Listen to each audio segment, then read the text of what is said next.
ಶ್ರೀ ಗುರುಭ್ಯೋ ನಮಃ. ನಾರಾಯಣಾಯ ಪರಿಪೂರ್ಣಗುಣಾರ್ಣವಾಯ ವಿಶ್ವೋದಯಸ್ಥಿತಿಲಯೋ ನಿಯತಿಪ್ರದಾಯ ಜ್ಞಾನಪ್ರದಾಯ ವಿಬುಧಾಸುರಸೌಖ್ಯದುಃಖಸತ್ಕಾರಣಾಯ ವಿತತಾಯ ನಮೋ ನಮಸ್ತೆ. ನಾರಾಯಣಂ ಸುರಗುರುಂ ಜಗದೇಕನಾಥಂ ಭಕ್ತಪ್ರಿಯಂ ಸಕಲಲೋಕನಮಸ್ಕೃತಂ ಚ ತ್ರೈಗುಣ್ಯಪರ್ಜಿತಮಜಂ ವಿಭುಮಾದ್ಯಮೀಶಂ ವಂದೇ ಭವಘ್ನಮವರಾಸುರಸಿದ್ಧವಂದ್ಯಂ.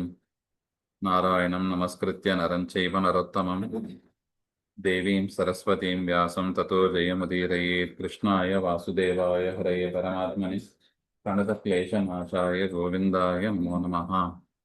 ಶ್ರೀ ಗುರುಭ್ಯೋ ನಮಃ.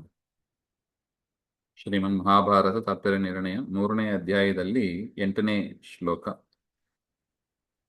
ಅಂದರೆ ಹಿಂದೆ ಹೇಳಿದಂತೆ ನಾರಾಯಣಂ ನಮಸ್ಕೃತ್ಯ ನರಂಚೈವ ನರೋತ್ತಮಂ ದೇವೀಂ ಸರಸ್ವತೀಂ ವ್ಯಾಸಂ ತತೋ ಜಯಮುದೀರಯೇ.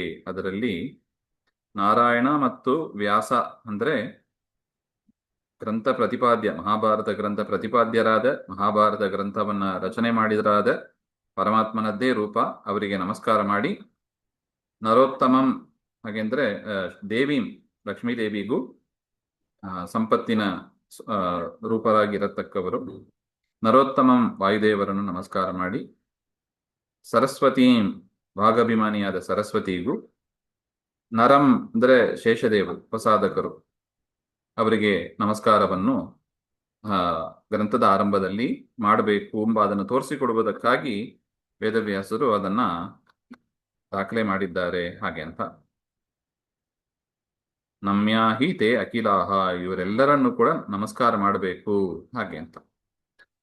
ಇನ್ನು ಕೃಷ್ಣೌ ಸತ್ಯ ಭೀಮಪಾರ್ಥೌ ಕೃಷ್ಣ ಇತ್ಯುಕ್ತ ಹಿ ಭಾರತೆ ಹಾಗೆ. ಈ ಪಾತ್ರಗಳ ಪರಿಚಯವನ್ನು ಮಾಡ್ತಾ ಈ ದೇವತೆಗಳು, ಈ ನಾರಾಯಣಂ ನಮಸ್ಕೃತ್ಯ ಶ್ಲೋಕದಲ್ಲಿ ಯಾರ್ಯಾರು ಬಂದರೂ ಅವರದು ಪಾತ್ರ ಪರಿಚಯವನ್ನ ಅಲ್ಲೇ ಮಾಡ್ತಾ ಇದ್ದಾರೆ. ಇತೋಪಿ ನಾರಾಯಣಾದಯ ಸರ್ವೇ ನಮ್ಯಾಹ ಇತ್ಯಾಹ. ಕೃಷ್ಣೌ, ಕೃಷ್ಣೌ ಅಂತ 2 ರೂಪ ಇದೆ, ದ್ವಿವಚನ ಅದು. ನಾರಾಯಣ ಅವತಾರೌ ವಾಸುದೇವ ಪುತ್ರ ದ್ವೈಪಾಯನೋ, ವಸುದೇವ ಪುತ್ರ ದ್ವೈಪಾಯನೋ ಹಾಗೆ ಅಂತ. ಅಂದ್ರೆ ವಸುದೇವ ಮಗನಾಗಿ ಅವತಾರ ಮಾಡಿದ ಯಾದವ ಕೃಷ್ಣ ಮತ್ತು ದ್ವೈಪಾಯನರು ಪರಾಶರರು ಸತ್ಯವತಿಯಲ್ಲಿ ಅವತಾರ ಮಾಡಿದ ವಾಸಿಷ್ಠ ಕೃಷ್ಣ, ಯಾದವ ಕೃಷ್ಣ ವಾಸಿಷ್ಠ ಕೃಷ್ಣ ಹಾಗಂತ 2 ಕೃಷ್ಣ. ಅವರಿಬ್ಬರಿಗೂ ಕೂಡ ಅವರೇ ಮಹಾಭಾರತದಲ್ಲಿ ಪ್ರಧಾನ ಪಾತ್ರರು. ಮತ್ತು ಶ್ರೀದೇವಿ ಆ ಮಂಗಲ ಶ್ಲೋಕದಲ್ಲಿ ಶ್ರೀ ದೇವಿ ಅಂತ ಬಂದಿದೆ. ದೇವಿ ಅಂದ್ರೆ ಲಕ್ಷ್ಮೀ ಸ್ವರೂಪ ಹಾಗೆಂತ. ಆ ಲಕ್ಷ್ಮೀ ದೇವಿಯೇ ಇಲ್ಲಿ ಸತ್ಯಭಾಮೆಯಾಗಿ ಬಂದಿದ್ದಾರೆ. ಅಂದ್ರೆ ರುಕ್ಮಿಣಿ ಸತ್ಯಭಾಮ ಆ ರೂಪವನ್ನೆಲ್ಲ ಇಟ್ಕೋಬೇಕು. ನರೋತ್ತಮರಾದವರು ಅಂದ್ರೆ ಯಾರು? ವಾಯುದೇವರು. ಆ ವಾಯುದೇವರೇ ಇಲ್ಲಿ ಭೀಮನಾಗಿ ಬಂದಿದ್ದಾರೆ ಹಾಗೆ ಅಂತ. ನರ ವಿಶೇಷಾವೇಶಿ ಇಂದ್ರ ಪಾರ್ಥಃ, ಇಂದ್ರ ಪಾರ್ಥಃ. ಆ ನರ ಅಂದ್ರೆ ಯಾರು? ನರನ ಆವೇಶವುಳ್ಳ ಪಾರ್ಥ ಅಂತ, ಅರ್ಜುನ ಅಂತ ಅರ್ಥ. ಇನ್ನು ಸರಸ್ವತಿ, ಸರಸ್ವತಿಯಾಗಿ ಯಾರು ಬಂದ್ರು? ಕೃಷ್ಣ ಅಂತ, ದ್ರೌಪದಿ ದೇವಿ ಅಂತ ಅರ್ಥ. ಏತೆ ಶ್ರೀ ನಾರಾಯಣಾದಯ ಅಂದ್ರೆ ಈ ರೀತಿಯಾಗಿ ಈ ನಾರಾಯಣ ಮೊದಲಾದವರ ಚರಿತ್ರೆ ಅದು ಭಾರತೇ ಉಕ್ತ, ಭಾರತದಲ್ಲಿ ಹೇಳಿದ್ದಾರೆ. ಅತಶ್ಚ ನಮ್ಯ, ಯಾವ ಕಾರಣದಿಂದ ಇವರ ವಿಚಾರವನ್ನೇ ಮಹಾಭಾರತದಲ್ಲಿ ಹೇಳಿದ್ದಾರೆ, ಅದರಿಂದ ಇವರೆಲ್ಲರೂ ಕೂಡ ನಮ್ಯರೇ ಆಗಿದ್ದಾರೆ ಹಾಗೆ ಅಂತ ಅರ್ಥ. ಸರ್ವಸ್ಯ ನಿರ್ಣಯ ಸುವಾಕ್ಯ ಸಮುದ್ಧೃತಿ ತು ಸ್ವಾಧ್ಯಾಯಯೋರ್ ಹರಿಪದ ಸ್ಮರಣೇನ ಕೃತ್ವಾ ಆನಂದತೀರ್ಥವರ ನಾಮವತಿ ತೃತೀಯಾ ಭೈಮೀ ತನುರ್ಮರುತ ಆಹ ಕಥಾಃ ಪರಸ್ಯ.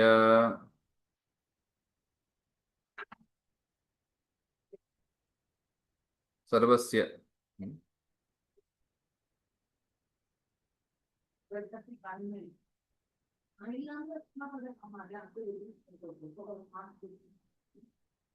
ಇನ್ನು ಇಷ್ಟು ಮಂಗಲ ಶ್ಲೋಕದ ವಿಚಾರವನ್ನು ಹೇಳಿ ಮುಂದೆ ಅಧ್ಯಾಯದಲ್ಲಿ ಏನ್ ಮಾಡ್ತಾರೆ ಹಾಗೆಂಬುದನ್ನ ಹೇಳ್ತಾ ಇದ್ದಾರೆ. ಈ ಅಧ್ಯಾಯದ ಸಾರ ಇದು. ಅಧ್ಯಾಯಿತು ಶೋಭನಯೋಹೋ ಅಧ್ಯಾಯಯೋಹೋ ಸರ್ವಸ್ಯ ನಿರ್ಣಯ ಪ್ರಥಮೇ ಅಧ್ಯಾಯ. ಸಮಗ್ರ ಶಾಸ್ತ್ರದ ನಿರ್ಣಯವನ್ನ ಮೊದಲನೇ ಅಧ್ಯಾಯದಲ್ಲಿ ಮಾಡಿದರು. ಸುವಾಗ್ಯ ಸುವಾಕ್ಯ ಸಮುದ್ಧೃತಿ ದ್ವಿತೀಯ ಅಧ್ಯಾಯ. ಆ ಮೊದಲನೇ ಅಧ್ಯಾಯದಲ್ಲಿ ಬಂದ ಪ್ರಮೇಯನೇ ಮಹಾಭಾರತದಲ್ಲಿ ಇದೆ. ಅದರಿಂದ ಮಹಾಭಾರತ ಸರ್ವಶಾಸ್ತ್ರದ ಸಾರಾಂಶ ಅದನ್ನು ತಿಳಿಸಿಕೊಡುವುದಕ್ಕಾಗಿ ಎರಡನೇ ಅಧ್ಯಾಯದಲ್ಲಿ ಮಹಾಭಾರತದ ಮುಖ್ಯ ವಿಚಾರಗಳನ್ನೆಲ್ಲ ತೆಗೆದು ಹೇಳಿದರು. ಇನ್ನು ಭೂಮಿ ಅಂದ್ರೆ ಭೂಮಿ ಸಂಬಂಧಿನಿ ಭೂಮೌ ಅವತೀರ್ಣ ಇತಿ ಯಾವತ್.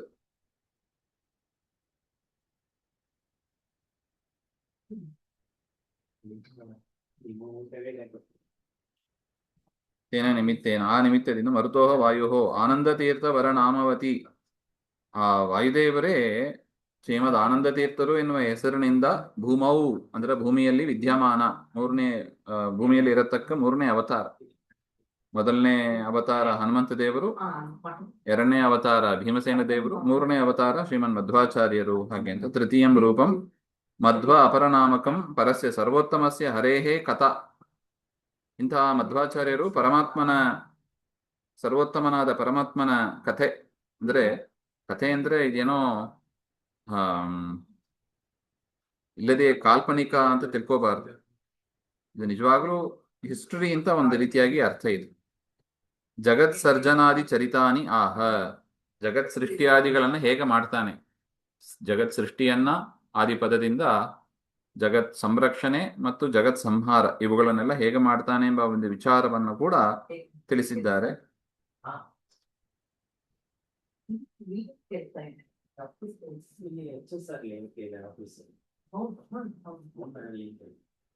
ಅಂತಹ ಮಧ್ವಾಚಾರ್ಯರು ಆ ಮಹಾಭಾರತದ ಕಥೆಯನ್ನ ಹೇಳ್ತಾರೆ ಹಾಗೆಂತ ಒಟ್ಟ ಅಭಿಪ್ರಾಯ ಬರ್ತದೆ.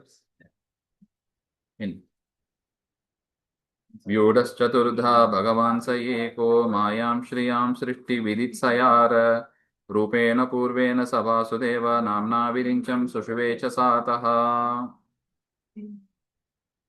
ಪ್ರಥಮಾಧ್ಯಾಯಿ ಸೂಕ್ಷ್ಮತೆಯ ಸೃಷ್ಟಾನಾಂ ಸ್ಥೂಲತೆಯ ಸೃಷ್ಟಿಂ ವಕ್ತುಂ.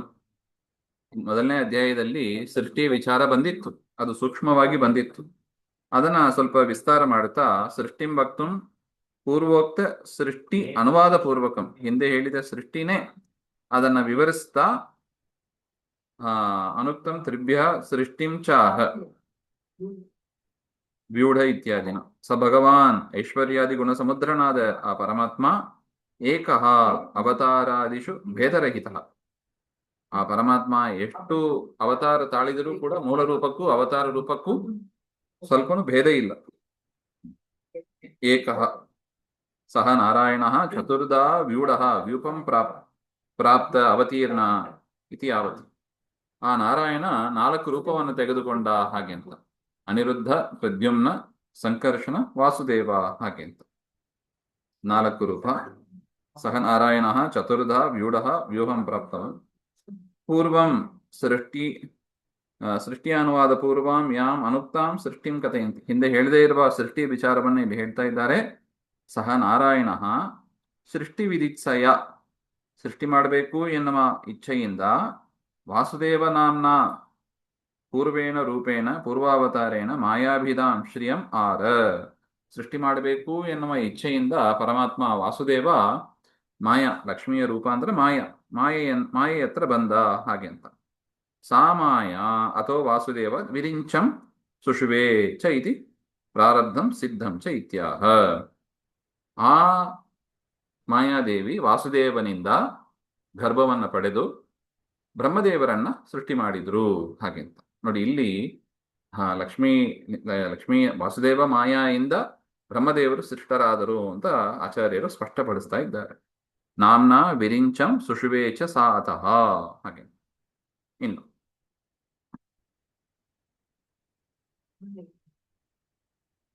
ಸಂಕರ್ಷಣಾಚಾಪಿ ಅಂತ ವಾಯುದೇವರ ಅವತಾರವನ್ನು ಹೇಳ್ತಾರೆ. ಅದನ್ನ ಮತ್ತೆ ನೋಡೋಣ. ಶ್ರೀಮಧ್ವಾಂತರ್ಗತ ಶ್ರೀಕೃಷ್ಣ ಆತ್ಮನಸ್ತು ಶ್ರೀ ಹರೇ.